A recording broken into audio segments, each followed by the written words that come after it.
Unfortunately Pakistan हमेशा दुनिया में बुरी खबरों की वजह से ही मशहूर रहता है। पाकिस्तानियों को लगता है कि हम आज़ाद होकर भी आज़ाद नहीं हुए, इसलिए उन्हें लगता है कि हमें 14 अगस्त इस साल सेलिब्रेट नहीं करनी चाहिए। देखिए, इसमें ये बिल्कुल हकीकत है कि रॉ खन्ना है कैलिफोर्निया से कांग्रेसमैन, वो लीड कर रहे हैं।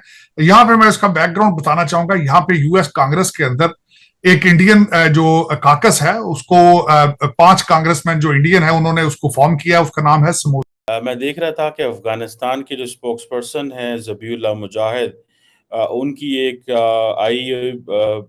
मैसेज आया और उन्होंने कहा कि जी एक ट्वीट किया और उन्होंने कहा है कि जो पाकिस्तान में इस वक्त दहशतगर्दी के हमले हो रहे हैं उनको रोकना हमारी जिम्मेदारी नहीं है। और सर, जिस वक्त हम बात कर रहे हैं उस वक्त पाकिस्तान में बहुत लोगों के नाम लिए जा रहे हैं as a caretaker prime minister, जिसमें एक नाम जो है जलील अब्बास जिलानी साहब का भी आ रहा है बार बार सामने। क्या कहेंगे आप, क्या होने जा रहा है? आरजू, मेरे ख्याल में सिर्फ मेरा नाम ही बचा है क्योंकि मैं वॉशिंगटन डीसी हूं। बाकी सबके नाम तो आ गए हैं। तकरीबन 23 करोड़ के करीब लोग हैं। अब मोदी की बात करें कि मोदी की क्या सोच है। रिसेंटली अमेरिका के जॉइंट सेशन के अंदर मोदी ने स्पीच की है, ठीक है, और स्पीच किया और हमारे पाकिस्तान का आईएमएफ के साथ कॉन्ट्रैक्ट हो रहा था। मिसाल के तौर पे उसने पाकिस्तान को पैसे देने थे और हमारे प्राइम मिनिस्टर को उनके एमडी के साथ बार बार कॉल करने पर ये बताया गया कि भाईजान आप हमें पैसे दे दो वरना हमारा यहाँ पे सिस्टम बैड हो रहा है। तो हमारे प्राइम मिनिस्टर की ये वर्थ है। मतलब मिडिल ईस्ट के जो हमारे उलमा लीडर्स हैं वो नरेंद्र मोदी को बुलाते हैं। अब देखें, नरेंद्र मोदी एक मुल्क का प्राइम मिनिस्टर और वो दुनिया का बहुत बड़ा मुल्क है, ठीक है। वहाँ पे जो बंदा भी उसके साथ ट्रेड करेगा उसको फ़ायदा होगा, ठीक है। ये ट्रेड पैसों से हो रही है, ना कि मज़हब से हो रही है। मज़हब वाला तो सीन जो एंगल हमारे इधर 2 एंगल चलते हैं। एक एंगल मैं बता सकता हूँ, दूसरा एंगल आप समझ जाएं। हमारा एक एंगल चलता है कि अगर हम बात में मज़हब को इंक्लूड ना करें तो हमारी बात की सदाकत ही नहीं रहती। पाकिस्तान का प्राइम मिनिस्टर, कोई भी प्राइम मिनिस्टर हो, XYZ कोई भी हो, तो वो अपनी ही स्पीचेस में खुद बताता है, जब भी किसी मसले पे बात हो रही हो तो वो बताता है कि यार मैं ताकतवर हलकों से बात करूँगा। मतलब इसका क्या मतलब हुआ? जगह पे इस्तेमाल करते हैं। लेकिन सर, जलानी साहब की बात आपने की कि वो भारत में भी रह चुके हैं, लेकिन सर हमारे भारतीय दोस्त जिनसे 2-4 से मेरी बात हुई आज, वो लोग तो इतने खुश नहीं है कि अगर ये केयरटेकर प्राइम मिनिस्टर के तौर पे आते हैं। इतनी अच्छी इनकी कोई रेपुटेशन नहीं है भारत में अगर बात की जाए। तो आपके ख्याल से भारत के साथ फिर बातचीत ये कर पाएंगे? क्योंकि ये गवर्नमेंट तो लंबी चलती हुई दिखाई दे रही है, इलेक्शन तो नहीं हो रहे अभी फिलहाल। देखिए, भारत के साथ रिलेशनशिप जो है वो सिर्फ वो इंसान कर सकता है जिसको पाकिस्तान का कोई दर्द हो, पाकिस्तान का फायदा सोचता हो, पाकिस्तान का सर्वाइवल सोचता हो, पाकिस्तान की तरक्की सोचता हो। भारत के साथ सिर्फ वही नेगोशिएट कर सकता है, क्योंकि भारत के साथ ट्रेड आपकी जरूरत है। आपके इन्फ्लेशन को कंट्रोल करने के लिए जरूरी है आप भारत के साथ ट्रेड करें। ट्रेड तभी होगा जब आपके उनके साथ कोई रिलेशनशिप हो। सर, हमने ये चीज़ नोट किया कि ऑल ओवर द वर्ल्ड जो रिस्पेक्ट इंडिया के प्राइम मिनिस्टर और इंडिया को दी जाती है, ना तो वो पाकिस्तान की है ना पाकिस्तानियों की। और अक्सर ऐसे मौक़ों पर ये चीज़ हमें ज़्यादा अच्छे तरीके से रियलाइज़ करवाई जाती है। मतलब आप देखें कि जब 14 अगस्त आता है तो दुनिया बड़ी खामोशी इख्तियार करती है। कोई किसी मुल्क में कोई ट्वीट तक नहीं करता हमारे लिए। लेकिन अगर 15 अगस्त का दिन आ गया है तो किसी मुल्क का प्राइम मिनिस्टर ऐसा नहीं होगा जो नरेंद्र मोदी को या इंडिया को इंडिपेंडेंट डे जो है विश ना करे। देखिए, गवर्नमेंट का इसके अपने ऊपर बहुत ज़्यादा वो दारोमदार है ना। आपकी गवर्नमेंट इतनी अथॉरिटी वाइज पावरफुल होनी चाहिए। आपने बंदे बंदे का पैसा ना देना हो। आपने बंदे बंदे का पैसे देना, IMF से आपने कर्जा लिया है। हर मुल्क से आपका कोई ना कोई इस तरह की चीज़ चल रही होती है। सो आपकी रिप्यूट और आपकी वो चीज़ें थोड़ी कम हो जाती हैं, आई थिंक सो। मेरा ख्याल है कि अगर गवर्नमेंट अपने आप को थोड़ा स्टैंड करेगी, थोड़ा एक्टिव होगी, थोड़ा all over the world prominent होगी, अच्छे फैसले करेगी, तो शायद दुनिया आपकी इज्जत भी करे और फिर आपको इस तरह से रिस्पेक्ट भी करे। मेरा ख्याल है बिल्कुल करेगी। नरेंद्र मोदी की जहाँ तक बात रहेगी या इंडिया की जहाँ तक बात रहेगी, नरेंद्र मोदी ने इंडिया के लिए जो भी है काम किया है, इंडिया के लिए किया, अपने लिए किया, ठीक है।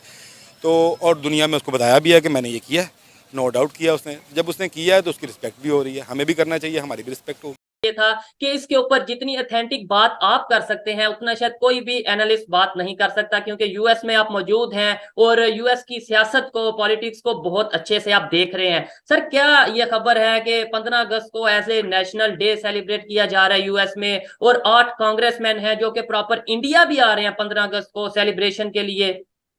देखिए, इसमें ये बिल्कुल हकीकत है कि रॉ खन्ना है कैलिफोर्निया से कांग्रेसमैन, वो लीड कर रहे हैं। यहाँ पे मैं इसका बैकग्राउंड बताना चाहूंगा। यहाँ पे यूएस कांग्रेस के अंदर एक इंडियन जो काकस है, उसको 5 कांग्रेसमैन जो इंडियन है उन्होंने उसको फॉर्म किया, उसका नाम है समोसा काकस। तो उन्होंने ये प्रोग्राम बनाया है कि 15 अगस्त को वो यहां से एक डेलीगेशन लेके भारत जाएंगे और उसके हवाले से वो वहां पे जाके सेलिब्रेशन होगी। और उसमें कई रिपब्लिकन कांग्रेसमैन भी जा रहे हैं, क्योंकि इस वक्त जो 5 इंडियन डिसेंट के कांग्रेसमैन है, सारे के सारे वो डेमोक्रेट पार्टी से हैं। अब उसमें ये बताना चाहूंगा कि इट्स अ बिग थिंग कि यहाँ से जो अमेरिकन लॉ मेकर्स हैं, they are going to India to celebrate independence day. America के अंदर उसको एक एक डेट डिक्लेयर किया जा सकता है, लेकिन ज्यादातर अगर देखा जाए यहाँ 4 जुलाई जो है अमेरिका का इंडिपेंडेंस डे है, उस पे ही ज्यादा जोर होता है। इस वक्त इसमें कोई शक शुबा नहीं है कि भारत के और अमेरिका के relationship they are at the highest level.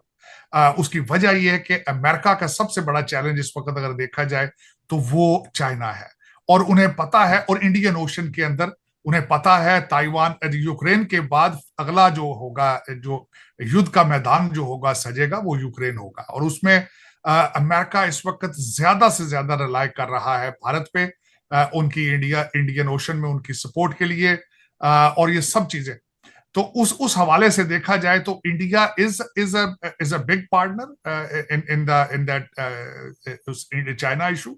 लेकिन अगर ये देखा जाए कि यहाँ पे पूरा अमेरिका भारत की इंडिपेंडेंस को मनाएगा, तो वो मेरे ख्याल में जरा जरूरत से ज्यादा हो जाएगा, एग्जैजुरेशन हो जाएगी।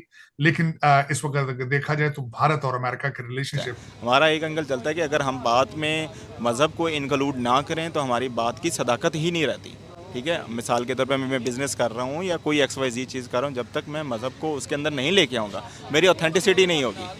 ठीक है और बाकी नरेंद्र मोदी की बात रहेगी कि आप कहते हैं कि उसने मोहम्मद बिन सलमान ने बुलाए या उसने तुर्की का देख लें, तुर्की की जो जल्जला आया तो कितनी मदद की गई, सबसे ज़्यादा भारत की टीमें गई। जी जी, अब जैसे आप बता रहे थे तो पाकिस्तान का प्राइम मिनिस्टर, कोई भी प्राइम मिनिस्टर हो, XYZ कोई भी हो, तो वो अपनी ही स्पीचेस में खुद बताता है, जब भी किसी मसले पे बात हो रही हो तो वो बताता है कि यार मैं ताकतवर हलकों से बात करूँगा।